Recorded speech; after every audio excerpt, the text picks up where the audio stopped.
few years ago, my girlfriend and I decided to drive across the country. Not for any special reason, really. More for the thrill of the adventure. We had done beach trips, cruises, skydiving, you name it. The one thing we never did was drive all the way across the country. I can't remember exactly what state we were in, but it was somewhere in the Midwest, I believe. We found this cute little diner and decided to grab some food. That was the one thing we wanted to do at each place that we stopped at. Find a diner and eat there. We were sitting in a small booth in the back of the restaurant, and a middle-aged woman approached me. She was short and had an average build. Her hair was red and somewhat curly. What I remember most about her physical appearance was that she had very vibrant green eyes. I had never seen such green eyes before. They were objectively very pretty. She kind of pulled a curveball on me when she looked right in my eyes and told me I had the most beautiful eyes that she had ever seen.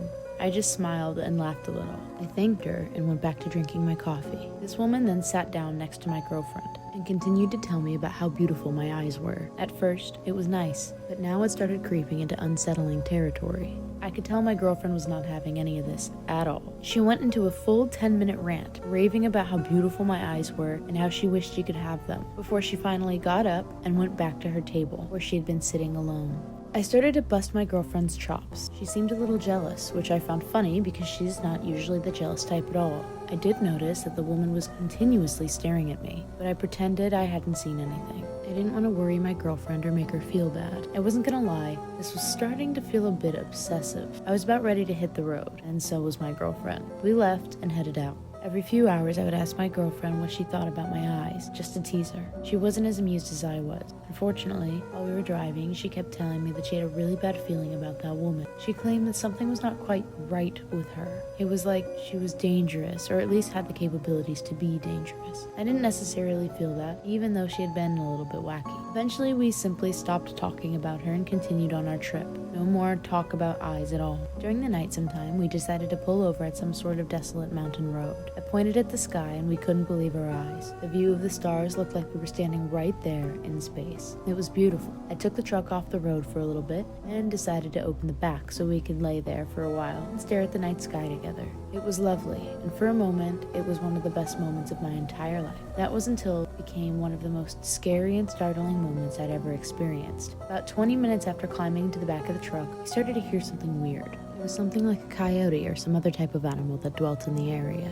But it soon became clear that this noise was a voice and not an animal. I grabbed my softball bat, which was in the back of the truck, and jumped out from the back. Standing right there on the side of my truck was the woman from the diner. She was just looking at me with her hands hidden behind her back. She wasn't smiling or frowning. She had a blank expression. She was clearly mumbling something, but I couldn't make out exactly what she was saying. I told my girlfriend to get in the front seat and grab my keys, which she did quickly. The woman refused to break eye contact with me. I slowly backed up to the driver's side door, and once I was next to it, I basically jumped inside of the truck. I slammed my keys in the ignition and sped away. I didn't get very far though. The woman dove out from in front of my truck, and I had to slam on the brakes not to run her over. I could hear the woman crying and screaming on the outside. I was ignoring it to the best of my ability. After that dive, I tried to swerve around and speed off, leaving a huge cloud of dust in my retreat. Maybe a mile or so down the road, I saw a car parked off the side. We both knew it had to be hers. The pit in our stomachs grew even bigger. We must have made enough distance between us and her though, because thankfully we never saw her again. While we were driving away, we started to reflect on that moment and realized just how scary and horrifying that could have been. She had driven for hours after we left that diner and followed us the entire way without us ever noticing.